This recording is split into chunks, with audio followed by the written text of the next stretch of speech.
So, so today we'll talk about this new technology because you have been in this space and Amazon runs on data, runs on analytics, but who is making real good use of it and what is all that in perspective? It's you never know. So Yeah, you put this as a challenge to yourself, and then you've got this new thing. It's still not publicly available, we have to say. So, correct.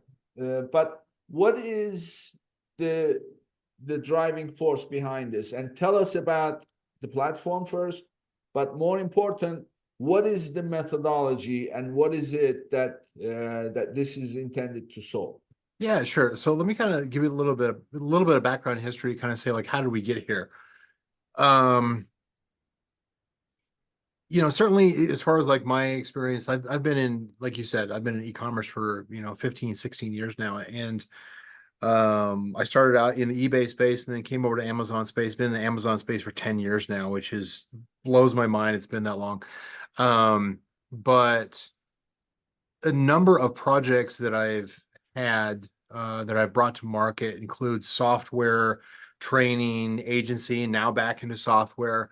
And there's a common thread that occurs, where obviously I've put myself out there intentionally in order to try to educate more up and coming sellers to do better, right?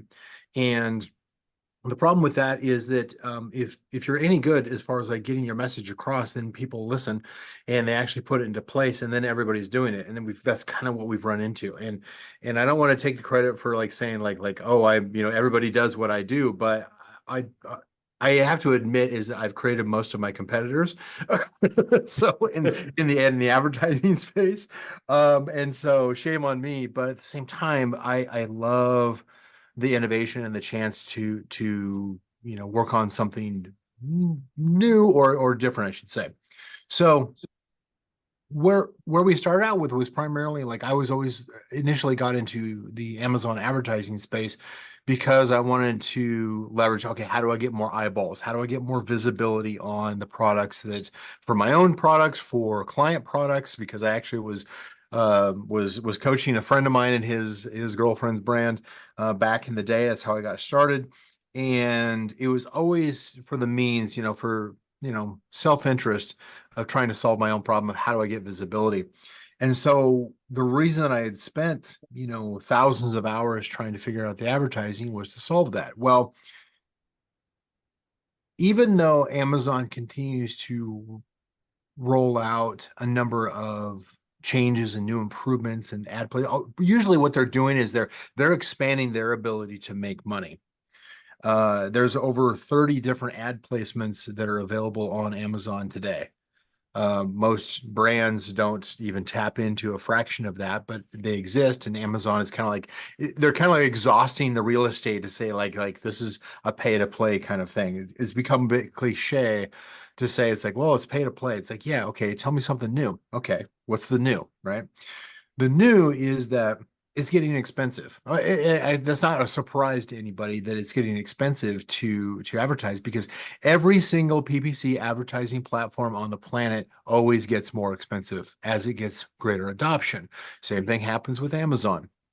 There are clients that we work with that are, paying $5, $6, $7 cost per click just to compete in their niche. And at some point, you're like going, I don't have the margins or the conversion rate in order to compete at $5, $6, $7 cost per click, right? It gets a lot more, it gets a lot harder, right?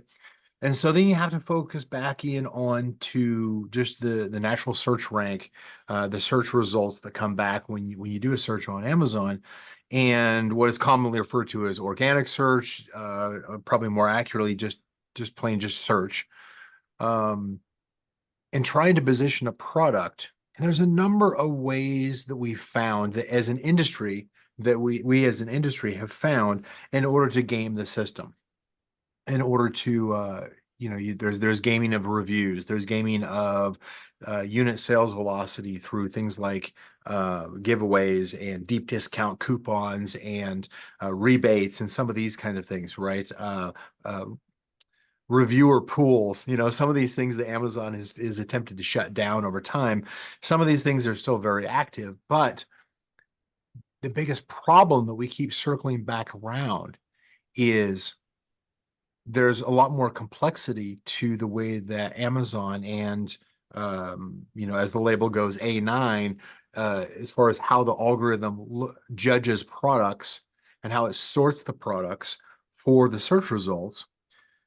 There's a lot of elements that are involved. It's not just a magic bullet of, well, if I give away a bunch of product, therefore I'll win because unit sales velocity is the only thing that it cares about, which is no. The answer is no on that. It goes into a lot more detail. I know I certainly want to give credit back to people like Danny McMillan, who has certainly done extensive research into A9, certainly contacts that I have across Amazon and within the industry within our own mastermind, right, Nick? There's some brilliant people who are talking the data science and essentially the quantum physics of Amazon, if you will.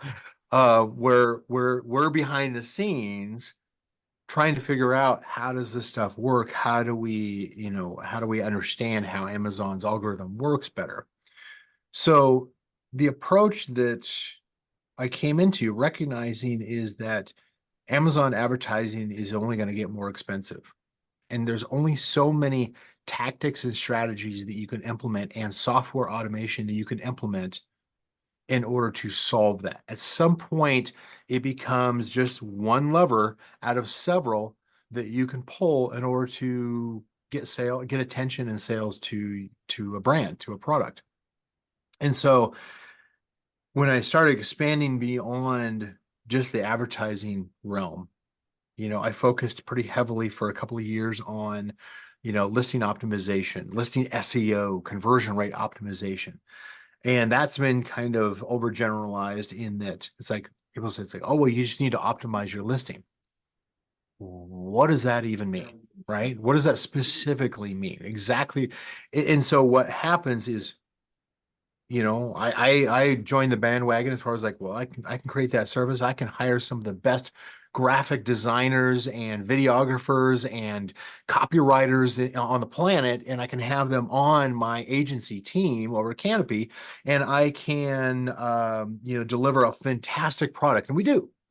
But the problem is that it's a shotgun approach.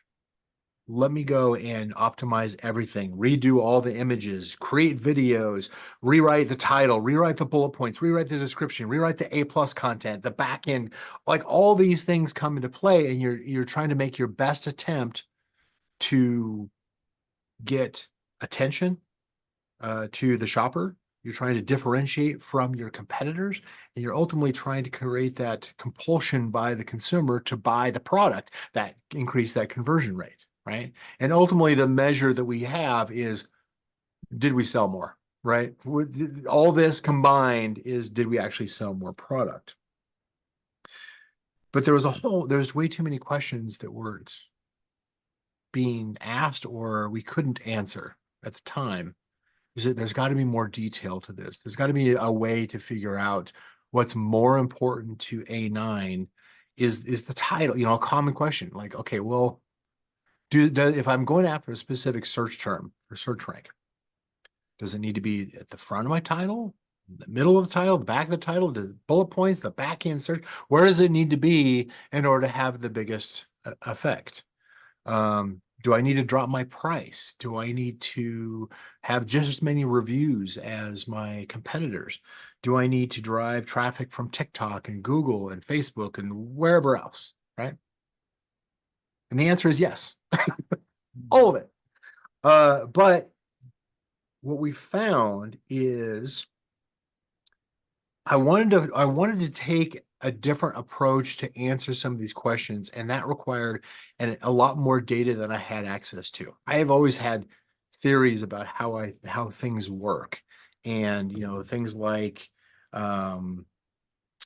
search term to browse node similarity and trying to match things up there, and buyer intention as far as what shows to like one of the philosophies there, one of the theories that I had was Amazon is going to show exact match targeted keyword ads to shoppers that present that they detect have a high intent of purchase. And so then the philosophy or then the response to that kind of argument is that it's like, well, what that means then is that I only need to run exact match because I only want high intent shoppers. Sounds good in theory, but what we find out is Amazon's only confident 20% of the time. Now they're more confident than now than they were a couple years ago, but there's a lot of flaws to like that sounds like a nice theory and it's plausible and everything, but let's actually peer review this. Let's actually test this out. Let's actually test the science on this to see, is that a nice theory, academic theory, or does that actually work in practice? And what we find is it's a lot more there's a lot more detail. There's a lot more exceptions that occur when you actually put it into practice. And we don't always know what those are.